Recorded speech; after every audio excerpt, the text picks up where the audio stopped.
আফগানিস্তানের বাদশা সুলতান মাহমুদ গজনবী রহমতুল্লাহি আলাইহি বাদশাহী পেয়ে উনি অন্যান্য বাদশার মতো রাত্রের বেলা ঘুমায় নাই। উনি রাত্রের বেলা সাধারণ পোশাক পরে, সিভিল পোশাক পরে রাজ্য দেখভাল করার জন্য বের হয়ে গেছে। মুখের মধ্যে একটা মাস্ক লাগিয়ে ফেলেছে, চিনাও ভালো করে যায় না। রাত্রে বেলা ঘুরতেছে। হঠাৎ করে তাকিয়ে দেখে একটা নির্জন জায়গার মধ্যে বসে চারটা লোক কি যেন আলাপ করতেছে। সুলতান মাহমুদ গজনবী চারজনের কাছে যখন গেল, তারা বলে, ও মিয়া তুমি কে? সুলতান মাহমুদ গজনবী কি জবাব দিবেন? যদি বলে আমি বাদশাহ, তাহলে তারা কি করে ধরা যাবে না, ঠিক কিনা? তারা বলবে। আর যদি বলে আমি চোর, তাহলে মিথ্যা হয়ে যাবে, ঠিক কিনা? সুলতান মাহমুদ গজনবী বলেন, আমি তোমাদের মতোই একজন। সুলতান মাহমুদ গজনবীর এই কথার দ্বারা উদ্দেশ্য হলো, তোমরা যেমন আল্লাহর বান্দা, আমিও আল্লাহর বান্দা। আর চোরগুলি মনে মনে ভেবে নিয়েছে, আমরা যেহেতু চোর, উনিও তাহলে চোর, ঠিক কিনা? সবাই নিজে অন্যকে নিজের মতোই ভাবে। এখানে থাকেন, একটু ঘুরে আসে আরেক জায়গায়। সবাই অন্যকে নিজের মতো ভাবে। আরেকটা উদাহরণ দেই। মনে করেন আপনাদের মহল্লার একজন আল্লাহওয়ালা মানুষ রাত্রের বেলা তাহাজ্জুদের নামাজ পড়বে, গোসল ফরজ হয়ে গেছে, অথবা সন্তান আপনার শরীরের মধ্যে প্রস্রাব করে দিয়েছে, গোসল করতে হবে, নাপাক তো? সন্তান পোশাক পরলে নাপাক হয় না? নাপাক হয়ে যায়। এবার এই লোকটা তাহাজ্জুদ নামাজ পড়বে, গোসল করার জন্য পুকুরে গেল। গিয়ে দেখে পুকুরের আরেক পারের মধ্যে এমন ভাবে একজন গোসল করতেছে। ওই লোকটা মনে মনে ভাবে, আমার মতো তাহলে আরেকজন তাহাজ্জুদ গুজার আছে, ঠিক কি? আর ওই লোকটা মূলত তাহাজ্জুদ গুজার নয়, ওই লোকটা হলো চোর। চুরি করে দৌড়ানি খেয়ে আপনার পায়খানার গর্তের মধ্যে পড়ে গিয়েছিল। এই জন্য গোসল যদি করে না বাড়িতে যায়, তাহলে বউ ঘরের ভিতরে জায়গা দিবে না, এই জন্য গোসল করতেছে। ওই লোকটা মনে মনে ভাবে, দেখা যায় এই মহল্লার মধ্যে আমার মতো চোর আরেকজন আছে, ঠিক কিনা? মানুষ নিজেকে নিজের মতোই কি করে মনে করে। অবশ্য এইরকম বদগুমান করা সম্পূর্ণ হারাম। কাহারও ব্যাপারে সত্য না জেনে ধারণা করা কি? আরো জোরে বলেন। এবার আমাদের জায়গায় ফিরে আস। মনে আছে তো? সুলতান মাহমুদ গজনবী এবার বললেন, আমি তোমাদের মতোই একজন মানুষ। তারা বলল, ঠিক আছে, তাহলে বসে যান। এবার আগে ছিল চারজন, এখন আরেকজন চলে গেল। কয়জন হলো? 5 জন মিলে পরামর্শে করতে আরম্ভ করলো, চুরি যেহেতু করব, কার কি যোগ্যতা আছে একটু পরীক্ষা করা দরকার, কারণ চুরি করতে অনেক কিছুই লাগে। একজন ডাক দিয়ে বলে, আরে আমার ভাইয়েরা, আমার একটা যোগ্যতা আছে। কি যোগ্যতা? আমার একটা যোগ্যতা হলো, কোন বাড়ির ভিতরে ঢুকতে যদি বাউন্ডারি কিংবা ওয়াল ভাঙতে হয়, আমার হাতের মধ্যে মহান আল্লাহ এমন একটা পাওয়ার দিয়েছে, দেওয়ালের মধ্যে ধরতে দেরি হয়, দেওয়াল ছিদ্র হতে দেরি হয় না। চমৎকার একটা যোগ্যতা আমাদের প্রয়োজনে। দ্বিতীয় জন বলে, আমার একটা যোগ্যতা আছে, যদি আমরা কোনো বাড়িতে চুরি করতে যাই আর কুকুর গেউ গেউ করে কি বলে আমি বুঝতে পারি, ঠিক আছে, সুন্দর একটা যোগ্যতা।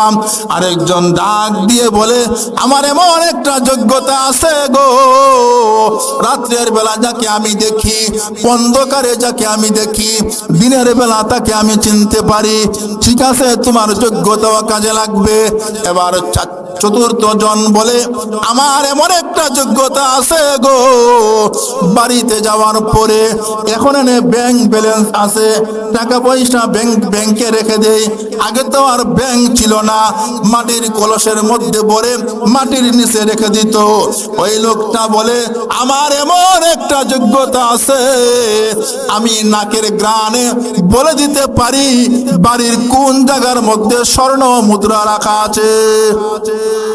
পরে আমাদের মেন দরকার। তাহলে যেহেতু সুপার পাওয়ারওয়ালার সাথে আমরা পেয়ে গেলাম, আজকের চুরিটা সুলতান মাহমুদ গজনবীর বাড়িতে করব। সুলতান মাহমুদ গজনবী তো কোনো কিছুই বলতে পারে না। তাহলে চলো ঠিক আছে, আমরা আমাদের কাজে চলে যাই। বাদশার বাড়ি সাধারণ বাড়ি তো হবে না, বিরাট বড় বাউন্ডারিওয়ালা বাড়ি, শক্ত করে মজবুত করে বাউন্ডারি দেওয়া। যখন সবাই চলে গেল, বাউন্ডারি ভাঙা পারদর্শী একজন আসেনি, তার ডাক পড়ে গেল, কোথায় রে, তোমার কাজের সময় হয়ে গেছে, তুমি এখন কাজ করো। সে তার হাত দিয়ে বাউন্ডারি ছিদ্র করে দিয়েছে, সবাই ঢুকতে আরম্ভ করলো। যেই মাত্র বাউন্ডারি ছিদ্র করে বাহিরের মানুষ ঢুকতে আরম্ভ করেছে, কুত্তা মিয়া তো তখনও সজাগ, বহ বহ করতে শুরু করে দিয়েছে। কুত্তা বিশেষজ্ঞ আসেনি একজন। সবাই বলে, কোথায় রে, কুত্তা বিশেষজ্ঞ কোথায়, বল কুত্তা কি বলে। এই লোকটা এবার দাড়ি হাত যায় আর বলে, আমি তো কুকুরের ভাষা জানি ঠিক, কিন্তু কুকুর আজকে যা বলতেছে আমার তো মাথায় ধরতেছে না। কি বলতেছে বল। কুত্তা বলতেছে, রাজা নাকি আমাদের সাথে আছে। আল্লাহ পাক রব্বুল আলামিনের লাখো শুকর যে আল্লাহ পাক রব্বুল আলামিন আমাদের সবাইকে উত্তর চতুরঙ্গ রায়ের পাড়া ফয়জুল মদিনা জামে মসজিদ এর উদ্যোগে বার্ষিক ওয়াজ মাহফিলে আমার অত্যন্ত শ্রদ্ধেয়ভাজন সভাপতি সাহেব, মুআজ্জাজ মুকাররম উলামায়ে কেরাম, মুরব্বিয়ানে আযম, যুবক ভাইয়েরা, পর্দার আড়ালে অবস্থানরত অত্যন্ত শ্রদ্ধেয় মা বোনের, আমি আপনাদের সামনে পবিত্র কালামুল্লাহ থেকে সূরা তালাকের একখানা আয়াতে কারিমা তেলাওয়াত করেছি। আল্লাহ পাক রব্বুল আলামিন যদি আমাকে তৌফিক দান করেন তাহলে নির্ধারিত সময়ের ভিতরে কিছু আলোচনা করার চেষ্টা করব। ওমা তৌফিক ইল্লা বিল্লাহ। মুআজ্জাজ হাজিরিন, আমরা এই পৃথিবীতে বালেগ হওয়ার পর থেকে নিয়ে মৃত্যুর আগ পর্যন্ত যেই জিনিসটার আমরা চেষ্টা করি সেটি হলো আমাদের যাতে এই পৃথিবীতে রিজিকের অভাব না পড়ে, এই জন্য আমরা রাত দিন চেষ্টা করি। 2 নাম্বার হলো দুনিয়ার জীবনে যাতে বিপদ আপদ থেকে মুক্তির পথ পাওয়া যায় আমরা চিন্তা করি। যদি সাধারণত কোনো একটা জায়গা জমি নিয়ে বেজাল পড়ে যায়, কত দৌড়াদৌড়ি করি। থানায় যদি সামান্য একটা মামলা হয়, অবস্থা তো আরো খারাপ হয়ে যায়। তো আমার তিলাওয়াতকৃত আয়াতে আল্লাহ পাক রব্বুল আলামিন বলেন, وَمَن يَتَّقِ اللَّهَ يَجْعَل لَّهُ مَخْرَجًا। দুনিয়ার জীবনে যারা তাকওয়া উপার্জন করবে, আল্লাহকে ভয় করবে, ইয়াজআল লাহু মাখরাজা, দুনিয়ার জীবনের যত যাই ঝামেলা আছে সবগুলো থেকে বের হওয়ার পথ বের করে দিবেন। ওয়ায়ারযুকুহু মিন হাইসু লা ইয়াহতাসিব, দুই নম্বরের লাভ হলো এমন এমন জায়গা থেকে আল্লাহ রিজিকের ব্যবস্থা করে দিবেন, কল্পনাও করা যাবে না। আমার তিলাওয়াতকৃত আয়াতের মধ্যে আল্লাহ পাক রব্বুল আলামিন প্রথম বলেছেন যারা তাকওয়া উপার্জন করবে। আমরা তিনটা পয়েন্টে আলোচনা বুঝবো। কয়টি পয়েন্ট? এক নম্বরের হলো আল্লাহকে আমরা ভয় কেন করব। দুই নম্বরের পয়েন্ট হলো আল্লাহকে আমরা ভয় করলে কেমন ভাবে ভয় করব। তিন নম্বরের পয়েন্ট হলো ভয় করলে লাভ কি হবে। কয়টা পয়েন্ট? এক নম্বরের পয়েন্ট হলো আল্লাহকে আমরা কেন ভয় করব। আল্লাহ পাক রব্বুল আলামিন পবিত্র কালামুল্লাহর অপর আয়াতের মধ্যে বলেন, ইয়া আইয়ুহাল্লাযীনা আমানুত্তাকুল্লাহ,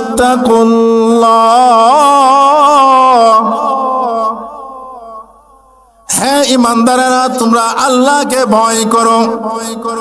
আল্লাহর আদেশ পাওয়া গেল, ঠিক কিনা? দুই নম্বরের কারণ হলো আল্লাহ পাক রব্বুল আলামিনকে কেন আমরা ভয় করব। আল্লাহ আমাদের খালিক, ঠিক কিনা? আল্লাহ আমাদের মালিক, ঠিক কিনা?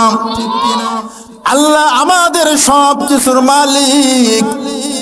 এই পৃথিবী অল্প কয়েকদিনের জিন্দেগি, কাহারো 60 বছরের জিন্দেগি, কাহারো 70 বছরের জিন্দেগি, কাহারো 80 বছরের জিন্দেগি। এই জিন্দেগি সামান্য কয়েকদিনের জিন্দেগি। তারপরে আমাদের চলে আসবে কবর জীবন, তার উপরে চলে আসবে হাসর জীবন, ঠিক কিনা? এই দুনিয়াটা রং তামাশার জিন্দেগি নয়।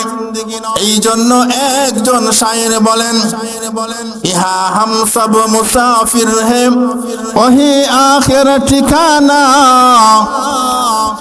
ইহা হাম সব মুসাফির হে ওহি আখির ঠিকানা, কোই আগে রওয়ানা হে কোই পিছে রওয়ানা। जिंदगी आमद बराए बंदगी, जिंदगी आमद बराए बंदगी, जिंदगी बे बंदगी शर्मंदगी। এই দুনিয়া মুসাফির খানা, আমাদের শেষ ঠিকানা কোথায়? দুনিয়ার পরে কবর, কবরের পরে হাসর, এরপরে মুসলমানের ঠিকানা জান্নাত, ঠিক কিনা? ভাইয়েরা আমার, তাহলে এই পৃথিবী ছেড়ে আমাদেরকে একদিন চলে যাইতে হবে। কিয়ামতের ময়দানে আল্লাহর কাছে আমাদেরকে দাঁড়াইতে হবে। দাঁড়ানোর পরে সেখানে আমাদের কি করতে হবে? আন আব্দুল্লাহ ইবনে মাসউদ রাদিয়াল্লাহু তাআলা আনহু قال قال رسول الله صلى الله عليه وسلم لا تزول قدم ابن آدم يوم القيامة حتى يسأل عن 5 عن عمره فيما أفنى وعن شبابه فيما أبلى وعن ماله من أين اكتسبه وفيما أنفقه وماذا عمل فيما علم।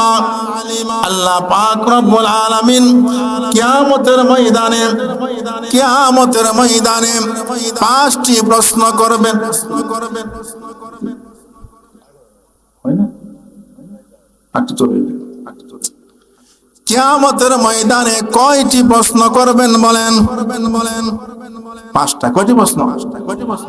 এই 5টি প্রশ্নের জবাব না দেওয়ার পর্যন্ত কিয়ামতের ময়দান থেকে পা সামান্য পরিমাণ নড়বে না।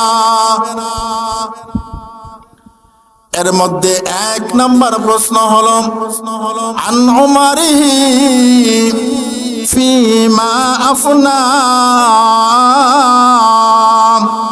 আল্লাহর নবী বলেন, ও আমার মায়ার উম্মতের দল, তোমরা শুনে রাখো, কিয়ামতের ময়দানের প্রথম প্রশ্ন হবে, আল্লাহ পাক রব্বুল আলামিন প্রশ্ন করবেন, ওয়ান উমারিহি ফিমা আফনা, হায়াত সম্পর্কে জিজ্ঞাসা করবেন, তুমি তোমার হায়াত কোন পথে ব্যয় করেছো?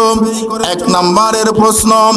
দুই নম্বরের প্রশ্ন হলো ওয়ান শাবাবিহি ফিমা আবলা, তোমার যৌবনকাল কোন পথে ব্যয় করেছো? আমি আল্লাহ তোমাকে যৌবনকাল দিয়েছি, আমি আল্লাহ তোমাকে স্বর্ণের একটা সময় দিয়েছি, এই সময় তুমি কি আমল করেছো? আমার ইবাদত বন্দেগী করেছো, নাকি তুমি রাত্রের বেলা ব্যাডমিন্টন খেলেছো, এশারের নামাজ পড়েছো, নাকি তুমি গান বাজনায় গিয়েছো, তাফসীর মাহফিলে এসেছো, নাকি তুমি জুয়া খেলার মধ্যে গিয়েছো? জবাব দাও। তিন নম্বরের প্রশ্ন হবে ওয়ান মালিহি মিন আইনা ইকতাসাবা, মাল সম্পর্কে জিজ্ঞাসা করবেন, আমার বান্দারে মাল তুমি কোন পথে আয় করেছো? হিসাব দাও, হালাল পথে আয় করেছো নাকি হারাম পথে আয় করেছো? ব্যবসা করে আয় করেছো নাকি জুয়া খেলে আয় করেছো? চুরি ডাকাতি করে আয় করেছো নাকি সুদ ঘুষ খেয়ে আয় করেছো? হিসাব দাও। 4 নম্বরের প্রশ্ন হলো অফিমা আনফাকা, কোন পথে ব্যয় করেছো? হালাল পথে ব্যয় করেছো নাকি হারাম পথে ব্যয় করেছো? জবাব দাও। 5 নম্বরের প্রশ্ন হলো ওয়ামাযা আমিলা ফিমা আলিমা, ওয়াজ মাহফিলে যা শুনেছো আমল করছনি? শুক্রবারে যা শুনেছো আমল করছনি? তাবলীগ জামাতে গিয়ে যা কিছু শিখেছো আমল করছো কি? এই 5টি প্রশ্নের জবাব দেওয়ার আগ পর্যন্ত হাসরের মাঠ থেকে আমাদের পা 1 ইঞ্চি পরিমাণ নড়বে না। তাহলে বুঝা গেল যে আমাদেরকে আল্লাহর সামনে দাঁড়িয়ে আমাদের জীবনের হিসাব দিতে হবে। এখন কেউ যদি দুনিয়ার জীবনে আল্লাহকে ভয় না করে, তাহলে আল্লাহর হুকুম আহকাম মানবেনি? কথা বলেন। যদি আল্লাহর হুকুম আহকাম না মানে কিয়ামতের ময়দানে 5 প্রশ্নের জবাব দিতে পারবে? যদি 5 প্রশ্নের জবাব দিতে না পারে, ঠিকানা কোথায়? জাহান্নাম। আর যদি 5 প্রশ্ন দিতে হয়, দিতে পারে, ঠিকানা হবে জান্নাত। বাকি দিতে হলে আল্লাহর হুকুম আহকাম মানতে হবে। আল্লাহর হুকুম আহকাম মানা তখনই হবে যখন আল্লাহকে ভয় করবে, ঠিক কিনা? আরো জোরে বলেন। তাহলে বোঝা গেল যে আল্লাহকে ভয় করতে হবে। তো আল্লাহর ভয়টা মূলত কি? আল্লাহর নবী বিশ্ব নবী রাহমাতুল লিল আলামিন আরেক হাদিসের মধ্যে বলেছেন, তিরমিজি শরীফের হাদিস, আত-তাকওয়া হাহুনা ওয়া আশারা ইলাল কলব, তাকওয়া হলো এই জায়গায়। আল্লাহর নবী আঙ্গুল দিয়ে আশের দিকে ইশারা করে বলেছেন, অন্তরের দিকে ইশারা করে বলেছেন, উম্মতেরা রে, তাকওয়া হলো এই জায়গায়, অন্তরের দিকে বলেছেন। এর অর্থ হলো অন্তরের মধ্যে আল্লাহর ভয় নিয়ে আসতে হবে, অন্তরের মধ্যে এই জিনিসটা আনতে হবে, আল্লাহ আমাকে দেখতেছে, আল্লাহ আমার হিসাব নেবেন, আল্লাহ আমাকে দেখতেছেন। আমরা আল্লাহর চোখের সামনে আছি, আসেনি? وَنَحْنُ أَقْرَبُ إِلَيْهِ مِنْ حَبْلِ الْوَرِيدِ। আল্লাহ বলেন, আমি আমার বান্দাদের শাহরগের চাইতে আরো বেশি নিকটে।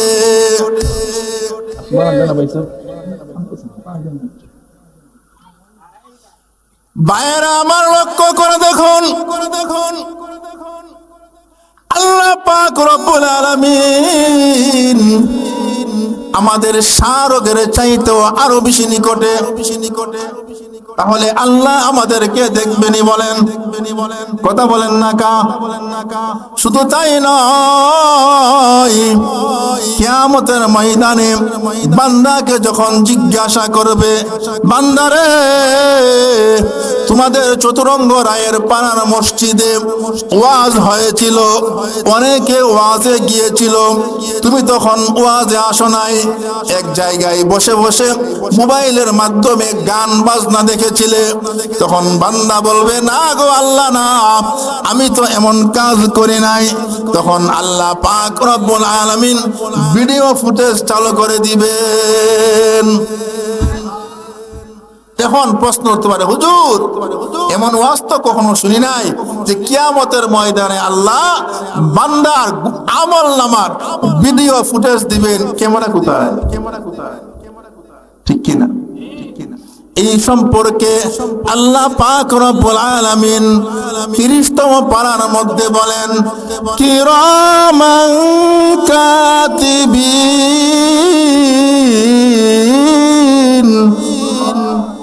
ইয়ালামুনা মা তাফআলুন।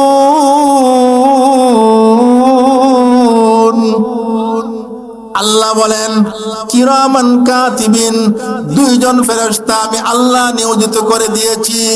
ডান কাঁধে একজন ফেরেশতা আছে, বলেন, বাম কাঁধে একজন ফেরেশতা আছে। ডান কাঁধের ফেরেশতার কাজ কি? নেকি লেখা। বাম কাঁধের ফেরেশতার কাজ কি? গুনাহ লেখা। তারা গুনাহ লিখবে নয়, বরং ভিডিও ফুটেজ করে রেখে দিবেন। তাহলে আল্লাহর সামনে যদি বাঁচার কোনো উপায় নাই, আল্লাহ আমাদেরকে দেখতেছেন, এই জিনিসটা আমাদের অন্তরের মধ্যে বদ্ধমূল করতে হবে।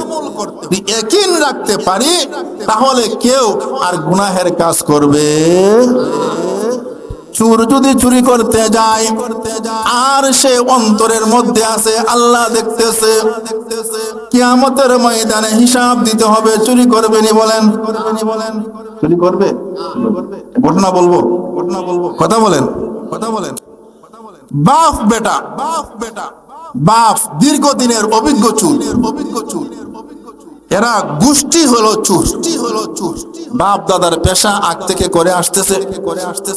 তো বাবা বলতেছে, ছেলেরে আমার তো বয়স অনেক হয়ে গেছে, কোন দিন না জানি আমার ইন্তেকাল হয়ে যা, তো তুমি আমার সাথে আসো, চুরি বিদ্যা তো শিখে রাখা দরকার, কারণ আমার পরে তো তুমি এই কাজ করতে হইবে।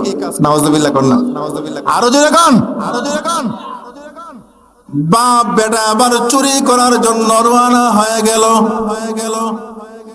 মনে করেন আপনাদের মহল্লার মসজিদের মুতল্লি সাহেবকে আছে এখানে, ওই মুতল্লি সাহেবের বাড়িতে গেল চুরি করার জন্য। বাবা তার ছেলেকে ডাক দিয়ে বলে, ছেলেরে তোমার একটা দায়িত্ব হলো, আমি যখন চুরি করতে যাব তাহলে তুমি দেখবে আমি কেমন ভাবে চুরি করি, শিখে রাখবে।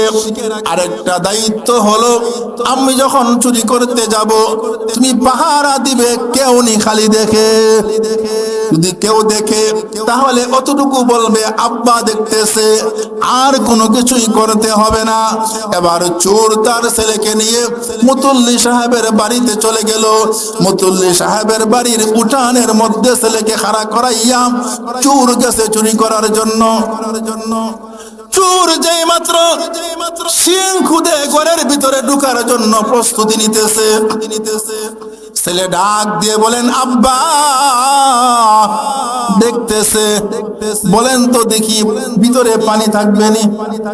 কারণ চোরের মার নাফাহীন মার, কেউ মাপে কখনো মার দেয় না, ঠিক কিনা? বাবা এবং ছেলে এবার চুরি ফালাইয়া মনে করেন এই রাস্তার মধ্যে চলে এসেছে। রাস্তার মধ্যে চলে এসে বাবা তখন জিজ্ঞাসা করে ছেলেকে, ছেলেরে এখন এখন কি অবস্থা? ছেলে তখন ডাক দিয়ে বলে, আব্বা গো, এখনো দেখতেছে। এবার তারা দৌড় দিয়ে মনে করেন বাজারের রোডের মধ্যে চলে গেল। বাজারের রোডের মধ্যে চলে যাওয়ার পর বাবা তখন ছেলেকে ডাক দিয়ে বলে, ছেলে রে, এখন কি অবস্থা? ছেলে বলে, আব্বা এখনো দেখতেছে। এবার বাবা বলে, তাহলে আজকে আর চুরি করা সম্ভব হবে না, এই লোকটা আমাদের পিছনে লেগে গেছে। রে ছেলে, তুমি চিনে রাখো, আগামী কালকে তার বাড়িতে চুরি করব। নাউজুবিল্লাহ। বাবা আর ছেলে মিলে এবার বাড়িতে চলে গেল। বাড়িতে চলে যাওয়ার পর দরজাটা বন্ধ করে দিল। দরজাটা বন্ধ করে দিয়ে ছেলে বাবা এবং ছেলেকে বলতেছে, রে ছেলে, কে সেই লোক? এখন বলো, এখন তো আমরা ঘরের ভিতরে চলে এসেছি, এখন আমাদেরকে কেউ দেখতেছে কি? এবার ছেলেটা ডাক দিয়ে বলেন, আব্বা গো, এখনো একজন দেখতেছে। কে রে বলো? আরো জুড়ে বলেন, চিল্লায় বলেন, আল্লাহ। এবার ছেলে ডাক দিয়ে বলেন, ওগো আব্বাজি, আমরা যখন ঘরের ভিতর বাড়িতে ছিলাম, মুতুল্লি সাহেবের বাড়িতে ছিলাম, তখন আমাদেরকে দুনিয়ার কেউ দেখে নাই। কে দেখতেছিল? আমরা যখন রাস্তার মধ্যে চলে এসেছি, দুনিয়ার কেউ দেখতেছিল না। কে দেখতেছিল? আমরা যখন বাজারের রোডের মধ্যে চলে এসেছি, দুনিয়ার কেউ দেখে নাই। কে দেখতেছিল? আমরা এখন ঘরের ভিতরে চলে এসেছি, এই ঘরের ভিতরে কেউ দেখে নাই। কে দেখতেছে? এবার বাবার অন্তরে আল্লাহর ভয় ঢুকে গেল। ছেলেকে ডাক দিয়ে বলে, ছেলে রে, তওবা করলাম, এমন যদি আল্লাহ আমাদেরকে দেখে তাহলে জিন্দেগিতে আর কোনোদিন চুরি করব না। এই ভয় আনতে হবে যে আল্লাহ দেখতেছে। আল্লাহ দেখতেছে। এতটুকু হতে পারে যে আমরা চুরি করতেছি, আল্লাহ দেখতেছে, কিন্তু কিছুই বলে নাই। বলবে কখন? বিচারের দিন। বলবে কখন? বিচারের দিন। আরেকটা ঘটনা বলবো। আপনারা কি বলেন? বলবো? ভালো লাগতেছে ওয়াজ? চালাবো আরেকটু। জালালউদ্দিন রুমি রহমতুল্লাহি আলাইহি, উনার একখানা বিশ্ববিখ্যাত কিতাব আছে। কিতাবের নাম হলো মসনবী শরীফ। ওই কিতাবের মধ্যে একটা ঘটনা নিয়ে এসেছে। আফগানিস্তানের বাদশাহ সুলতান মাহমুদ গজনবী রহমতুল্লাহি আলাইহি বাদশাহী পেয়ে উনি অন্যান্য বাদশার মতো রাত্রের বেলা ঘুমায় নাই। উনি রাত্রের বেলা সাধারণ পোশাক পরে, সিভিল পোশাক পরে রাজ্য দেখভাল করার জন্য বের হয়ে গেছে। মুখের মধ্যে একটা মাস্ক লাগিয়ে ফেলেছে, চিনাও ভালো করে যায় না। রাত্রের বেলা ঘুরতেছে। হঠাৎ করে তাকিয়ে দেখে একটা নির্জন জায়গার মধ্যে বসে চারটা লোক কি যেন আলাপ করতেছে। সুলতান মাহমুদ গজনবী চারজনের কাছে যখন গেল, তারা বলে, ও মিয়া, তুমি কে? সুলতান মাহমুদ গজনবী কি জবাব দিবেন? যদি বলে আমি বাদশাহ, তাহলে তারা কি করে ধরা যাবে না? ঠিক কিনা? তারা বলবে। আর যদি বলে আমি চোর, তাহলে মিথ্যা হয়ে যাবে। ঠিক কিনা? সুলতান মাহমুদ গজনবী বলেন, আমি তোমাদের মতোই একজন। সুলতান মাহমুদ গজনবীর এই কথার দ্বারা উদ্দেশ্য হলো, তোমরা যেমন আল্লাহর বান্দা, আমিও আল্লাহর বান্দা। আর চোরগুলি মনে মনে ভেবে নিয়েছে, আমরা যেহেতু চোর, উনিও তাহলে চোর। ঠিক কিনা? সবাই অন্যকে নিজের মতোই ভাবে। এখানে থাকেন, একটু ঘুরে আসে আরেক জায়গায় থেকে। সবাই অন্যকে নিজের মতো ভাবে। আরেকটা উদাহরণ দেই। মনে করেন আপনাদের মহল্লার একজন আল্লাহওয়ালা মানুষ রাত্রের বেলা তাহাজ্জুদের নামাজ পড়বে, গোসল ফরজ হয়ে গেছে, অথবা সন্তান আপনার শরীরের মধ্যে প্রস্রাব করে দিয়েছে। গোসল করতে হবে, নাপাক তো সন্তান পোশাক পরলে নাপাক হয় না, নাপাক হয়ে যায়। এবার এই লোকটা তাহাজ্জুদ নামাজ পড়বে, গোসল করার জন্য পুকুরে গেল, গিয়ে দেখে পুকুরের আরেক পারের মধ্যে এমন ভাবে একজন গোসল করতেছে। ওই লোকটা মনে মনে ভাবে আমার মতো তাহলে আরেকজন তাহাজ্জুদ গুজার আছে, ঠিক কি? আর ওই লোকটা মূলত তাহাজ্জুদ গুজার নয়, ওই লোকটা হলো চোর, চুরি করে দৌড়ানি খেয়ে আপনার পায়খানার গর্তের মধ্যে পড়ে গিয়েছিল। এই জন্য গোসল যদি করে না বাড়িতে যায় তাহলে বউ ঘরের ভিতরে জায়গা দিবে না, এই জন্য গোসল করতেছে। ওই লোকটা মনে মনে ভাবে দেখা যায় এই মহল্লার মধ্যে আমার মতো চোর আরেকজন আছে। মানুষ নিজেকে নিজের মতোই কি করে মনে করে। অবশ্য এইরকম বদগুমান করা সম্পূর্ণ হারাম।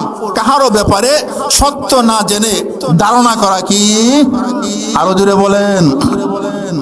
এবার আমাদের জায়গায় ফিরে আস, মনে আছে তো? সুলতান মাহমুদ গজনবী এবার বললেন আমি তোমাদের মতোই একজন মানুষ। তারা বলল ঠিক আছে তাহলে বসে যান। এবার আগে ছিল 4 জন, এখন আরেকজন চলে গেল। কয়জন হলো? 5 জন মিলে পরামর্শে করতে আরম্ভ করলো, চুরি যেহেতু করব কার কি যোগ্যতা আছে একটু পরীক্ষা করা দরকার, কারণ চুরি করতে অনেক কিছুই লাগে। একজন ডাক দিয়ে বলে আরে আমার ভাইয়েরা, আমার একটা যোগ্যতা আছে। কি যোগ্যতা?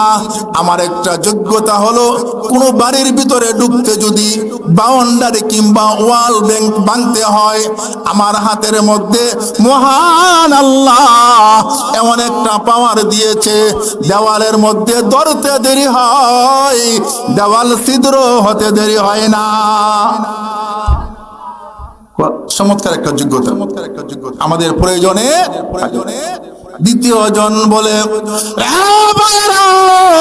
আমার একটা যোগ্যতা আছে, যদি আমরা কোনো বাড়িতে চুরি করতে যাই আর কুকুর গেউ গেউ করে কি বলে আমি বুঝতে পারি, ঠিক আছে সুন্দর একটা যোগ্যতা। আরেকজন ডাক দিয়ে বলে আমার এমন একটা যোগ্যতা আছে গো, রাত্রের বেলা যাকে আমি দেখি, অন্ধকারে যাকে আমি দেখি, দিনের বেলা তাকে আমি চিনতে পারি। ঠিক আছে তোমার যোগ্যতাও কাজে লাগবে। এবার চতুর্থ জন বলে আমার এমন একটা যোগ্যতা আছে গো, বাড়িতে যাওয়ার পরে এখন এনে ব্যাংক ব্যালেন্স আছে, টাকা পয়সা ব্যাংকে রেখে দেই। আগে তো আর ব্যাংক ছিল না, মাটির কলসের মধ্যে ভরে মাটির নিচে রেখে দিত। ওই লোকটা বলে আমার এমন একটা যোগ্যতা আছে, আমি নাকের গ্রানে বলে দিতে পারি বাড়ির কোন জায়গার মধ্যে স্বর্ণ মুদ্রা রাখা আছে। পরে আমাদের মেন দরকার। তাহলে যেহেতু সুপার পাওয়ারওয়ালার সাথে আমরা পেয়ে গেলাম, আজকের চুরিটা সুলতান মাহমুদ গজনবীর বাড়িতে করব। সুলতান মাহমুদ গজনবী তো কোনো কিছুই বলতে পারে না। তাহলে চলো ঠিক আছে আমরা আমাদের কাজে চলে যাই। বাদশার বাড়ি সাধারণ বাড়ি তো হবে না, বিরাট বড় বাউন্ডারিওয়ালা বাড়ি, শক্ত করে মজবুত করে বাউন্ডারি দেওয়া। যখন সবাই চলে গেল, বাউন্ডারি ভাঙবেন না পারদর্শী একজন আসেনি, তার ডাক পড়ে গেল কোথায় রে, তোমার কাজের সময় হয়ে গেছে, তুমি এখন কাজ করো। সে তার হাত দিয়ে বাউন্ডারি ছিদ্র করে দিয়েছে, সবাই ঢুকতে আরম্ভ করলো। যেই মাত্র বাউন্ডারি ছিদ্র করে বাহিরের মানুষ ঢুকতে আরম্ভ করেছে, কুত্তা মিয়া তো তখনও সজাগ বহ বহ করতে শুরু করে দিয়েছে। কুত্তা বিশেষজ্ঞ আসেনি একজন, সবাই বলে কোথায় রে, কুত্তা বিশেষজ্ঞ কোথায়, বল কুত্তা কি বলে। এই লোকটা এবার দাড়ি হাত যায় আর বলে আমি তো কুকুরের ভাষা জানি ঠিক, কিন্তু কুকুর আজকে যা বলতেছে আমার তো মাথায় ধরতেছে না। কি বলতেছে বল? কুত্তা বলতেছে রাজা নাকি আমাদের সাথে আছে। দূর তোর তার তীরা, রাজা তো বড় ঘুমে আসবে, রাজা রাজা রাজা কোথায় আছে, রাজা কোথায় আছে, এরার সাথেই তো, এরার সাথেই তো। এবার সামনে চলতে আরম্ভ করলো, বাড়ির ভিতরে চলে গেল, রাজ্যের গুপ্তধন চুরি করার জন্য। গুপ্তধন কোন জায়গার মধ্যে আছে কেউ জানে না, গুপ্তধন বার করনে ওলা লোক একজন আসেনি, তার ডাক বলল কোথায় রে, গুপ্তধন কোন জায়গায় তুমি বের করে দাও। এই লোকটা নাক দিয়ে শুগে শুগে গিয়ে বলল ওই জায়গার মধ্যে গুপ্তধন আছে। এবার গুপ্তধন বের করে সবাই আবার আপন জায়গায় চলে এসেছে। আপন জায়গায় আসার পর সম্পদ বন্টন করে নিল, আর সুন্দর করে বন্টন করে নিল। বন্টন করে যার যার বাড়িতে চলে গেছে। সুলতান মাহমুদ গজনবী উনিও ওনার বাড়িতে চলে গেছে। এর পরের দিন সকালবেলা সবাই যার যার কাজের মধ্যে ব্যস্ত হয়ে গেছে। সুলতান মাহমুদ গজনবী উনি ওনার কাজের মধ্যে ব্যস্ত হয়ে গেছে, বিচার কার্যের মধ্যে বসে গেছে। বিচার কার্যের মধ্যে বসে 4 জন পুলিশ 4 চোরের বাড়ি পাঠাইছে, ধরে নিয়া চোরের বাড়িতে যাওয়ার পরে চোর বলে কি মামলা? তারা বলে বাদশাহ আমার তোমাদেরকে যাইতে বলছে। পেট কামড়ানি শুরু হয়ে গেছে। বয়ে বয়ে যখন সবাই চলে গেল, সবাই চলে যাওয়ার পর তারা যে চুরি করছে সাক্ষীর কোনো প্রয়োজন আছে? প্রয়োজন নাই। বাদশাহ তো নিজের চোখেই দেখলো। বাদশাহ জল্লাদকে ডাক দিয়ে বলেন জল্লাদ রে, তুই এদেরকে ফাঁসি দিয়ে দে। যেই মাত্র ফাঁসির আদেশ দিয়েছে, এবার চোখ দিয়ে জোর জোর করে পানি পড়তে শুরু হয়ে গেছে। মৃত্যুর ভয় সবারই আছে, সন্তান সন্ততির মায়া সবার আছে, মা বাবার মায়া সবার আছে। চোরগুলি কান্না করতে আরম্ভ করলো, আহারে এখনোই জীবন শেষ হয়ে যাবে, সন্তানগুলো এতিম হয়ে যাবে, স্ত্রী বিধবা হয়ে যাবে, মা বাবা সন্তান হারা হয়ে যাবে। 3 জনে কাঁদে, একজন কাঁদে না। সে একবার হাসে আরেকবার কাঁদে। 3 জন মিলে বলে কিরে ফাঁসির রায় শুনে তোর তার ছিঁড়ে গেছে নাকি? ফাঁসি হলায় হয়ে গেছে, এখন তুই কেন হাসস আবার কাঁদস? ওই লোকটা বলে ওরে সাথীরা, মনে আসেনি? দেখো তোমরা চুরি করতে গিয়েছিলাম, আমরা ছিলাম 5 জন। কয়জন? 5 জন। চুরির দিন 3 জনের কাজ, 3 জনের যোগ্যতা কাজে লাগছেন, ঠিক নি? আমার যোগ্যতা তখন কাজে লাগে নাই। আমার যোগ্যতা ছিল রাত্রে যাকে দেখি দিনের বেলা তাকে চিনতে পারি। কত বল কি হয়েছে?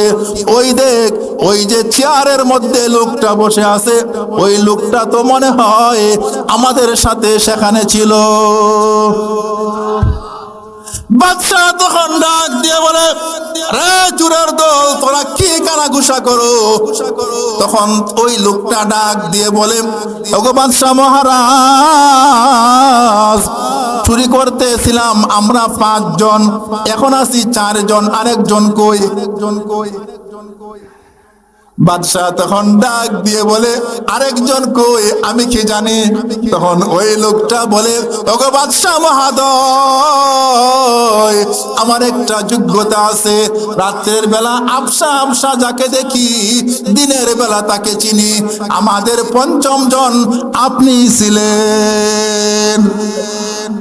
এবার বাদশা বলে, তোমার ধারণা ঠিক আছে, তুমি আমাকে চিনেছিলে, আমি ছিলাম পঞ্চম জন।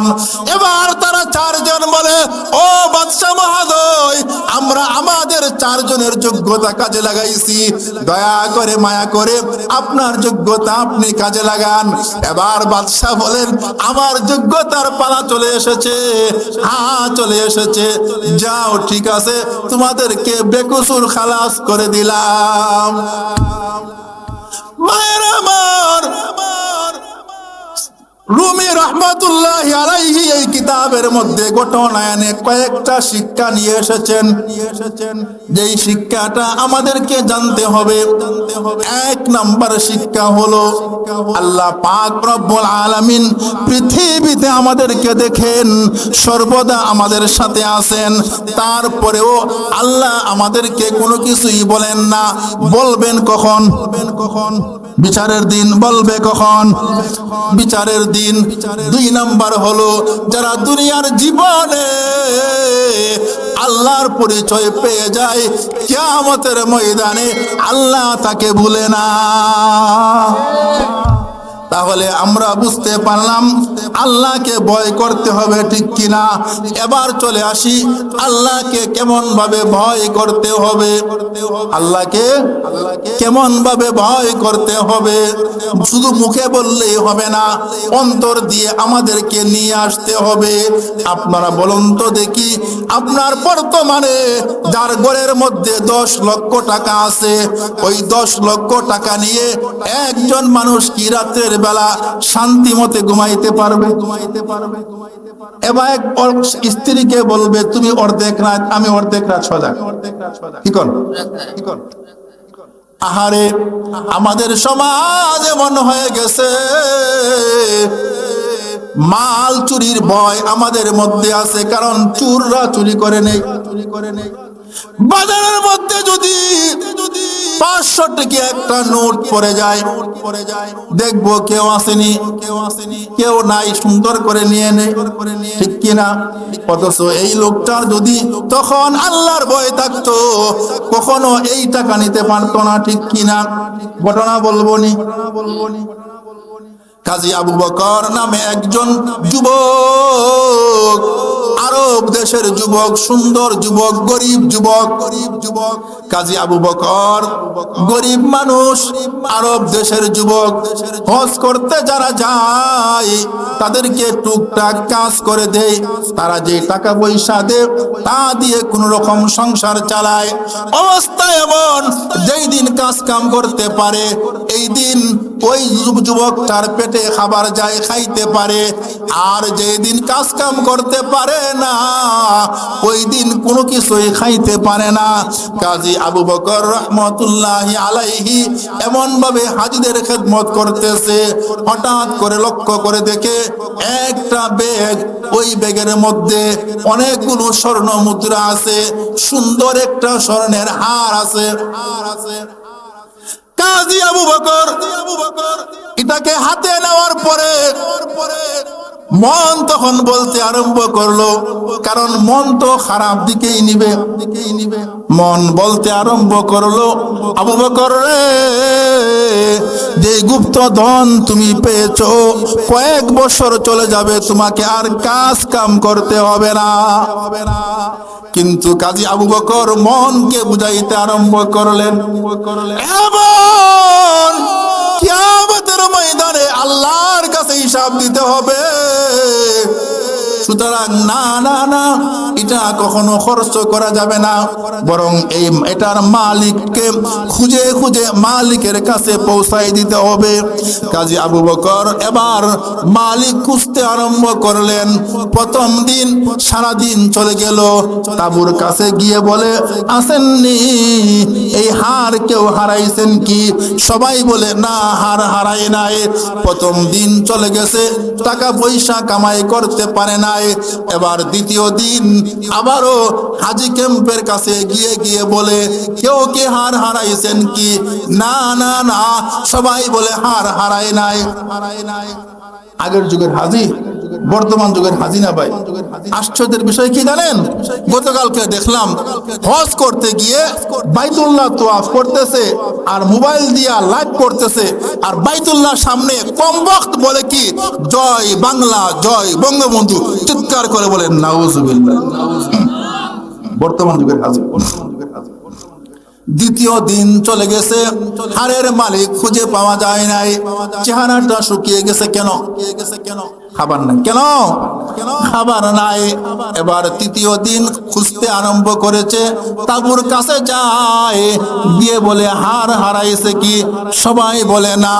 12টার দিকে একটা তাঁবুর মধ্যে গেল, তাঁবুর মধ্যে যাওয়ার পরে গিয়ে বলে কেউ কি কোনো হার হারাইছেন কি? একজন বৃদ্ধ মানুষ বলে বাবারে আমার একটা হার হারাইছে। হারের বর্ণনা দেন, হারের গঠন কেমন? সুন্দর করে বর্ণনা দিল। হারের সাথে মিলে গেছে, আর কিছু আসেননি। হ্যাঁ, স্বর্ণ মুদ্রা আছে। কতগুলো ছিল? এতগুলো ছিল, মিলে গেছে। বলেন তো মালিক কে হবে? এই বৃদ্ধ লোক। কাজী আবু বকর এবার থলেটা বৃদ্ধ লোকটাকে দিয়ে দিল। এই বৃদ্ধ লোক এবার ওই যুবক কাজী আবু বকরকে বলেন, আবু বকর রে, তোমার তো চেহারাটা মলিন হয়ে গেছে, আমার মনে হয় তুমি আজকে কয়েকদিন যাবৎ খাওয়া দাওয়া করো না, নেও এই কিছু মুদ্রা তোমাকে দিলাম, তুমি তোমার খাওয়া দাওয়া করিও। কাজী আবু বকর বলেন, ওগো চাচাজি, এই দায়িত্ব আমি আদায় করেছি আল্লাহকে ভয় করে, এর প্রতিদান আমাকে কে দিবে? আপনার কাছ থেকে আমি নিতে চাই না। এই বলে কাজী আবু বকর হার দিয়ে চলে এসেছে। কয়েক বছর পরে কাজী আবু বকর দ্বীনের দাওয়াত প্রচার করার জন্য নৌকা পথে চলতে আরম্ভ করেছে। নৌকা পথে চলতে চলতে তুফানের কবলের মধ্যে আপনার জাহাজটা পড়ে গেছে। এবার ভয়ঙ্কর তুফানের কারণে জাহাজ ডুবে গেছে, সবাই পানির মধ্যে ডুবে গেছে। কাজী আবু বকরকে আল্লাহ পাক রব্বুল আলামিন বাঁচিয়ে দিয়েছেন, কারণ হলো সে ছিল আপনার হাফেজে কুরআন। মুহতারাম হাজিরিন, সংক্ষেপে বলতেছি, এবার কাজী আবু বকর অজ্ঞান ছিল। যখন হুঁশ ফিরে আসলো, লক্ষ্য করে দেখে অর্ধেক বডি বালুর মধ্যে, অর্ধেক বডি পানির মধ্যে, ঢেউ খেলতেছে। সুবহানাল্লাহ বলেন। কাজী আবু বকর এবার উঠে যখন দাঁড়াইলো, লক্ষ্য করে দেখে দূরের মধ্যে একটা মিনারা দেখা যায়। আরো জোরে বলেন। উনি মনে মনে ভাবলেন, আগে আমার নামাজ আদায় করে নেই, ঠিক কিনা? উনি সেই মসজিদে গিয়ে দেখে মসজিদটা বন্ধ।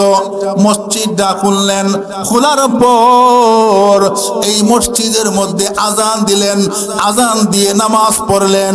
যেই মাত্র আজান শুনলো, ছোট ছোট বাচ্চাগুলো উনার মসজিদের কাছে চলে এসেছে। আজান দিয়ে যখন নামাজ পড়লো, কয়েকজন মুরব্বী চলে এসেছে। মুরব্বী এসে বলে, এ যুবক, কোথায় তোমার বাড়ি? কোথায় থেকে তুমি এসেছো?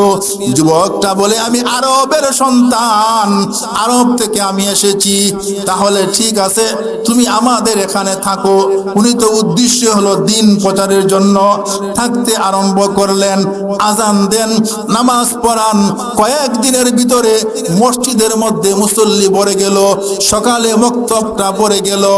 এবার গ্রামের যে বয়স্ক বুদ্ধিমান মুরব্বী, তারা পরস্পরে আলোচনা করতেছে, এই যুবককে যদি আমরা না থামাই আর আমাদের কাছে না রাখি, তাহলে এই যুবক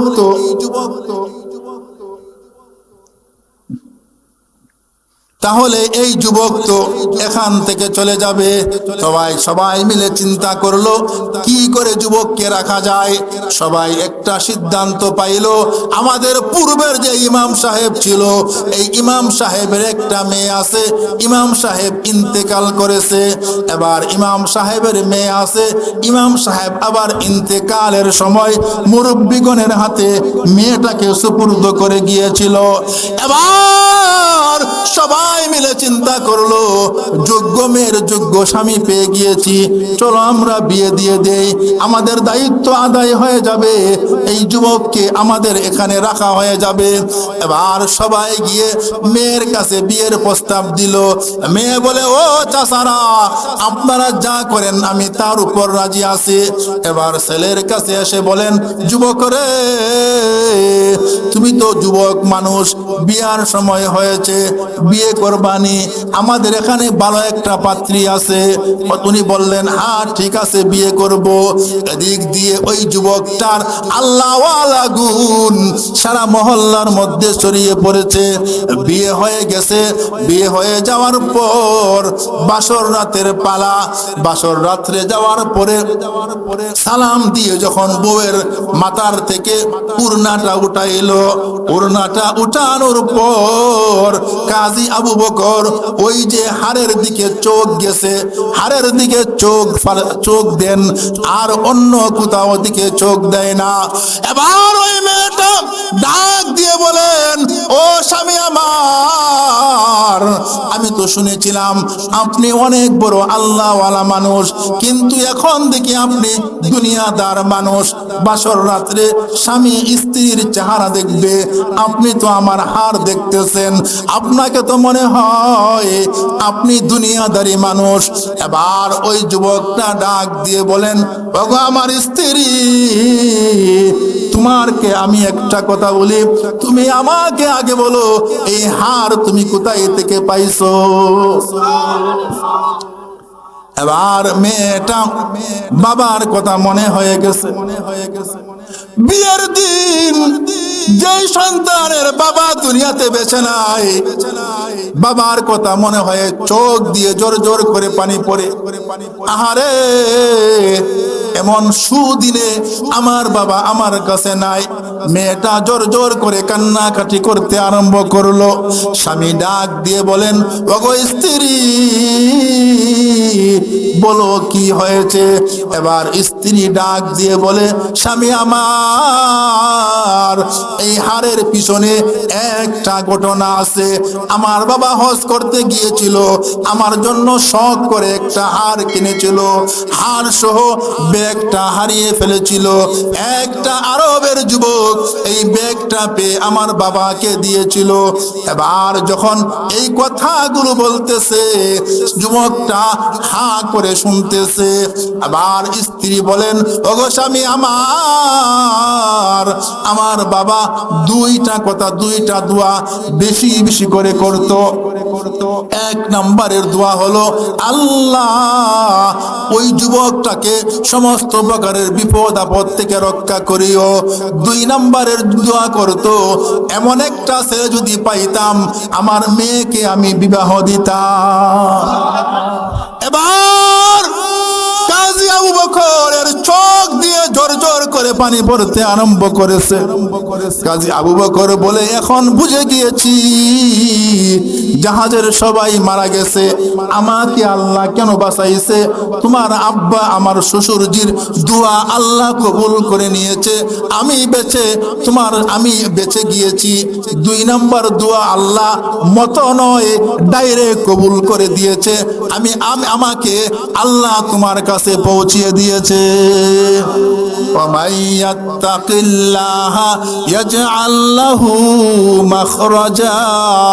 যারা আল্লাহকে ভয় করে দুনিয়ার জীবনের বিপদ আপদ থেকে বের হওয়ার রাস্তা আল্লাহ বের করে দেন।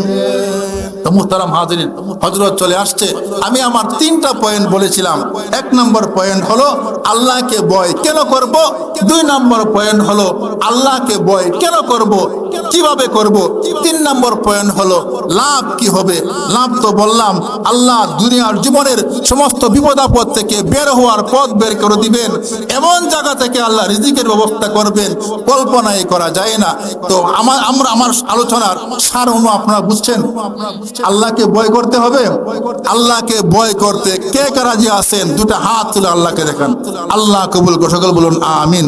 ওয়া আখিরি দাওয়ানা আনিল হামদুলিল্লাহি রাব্বিল আলামিন।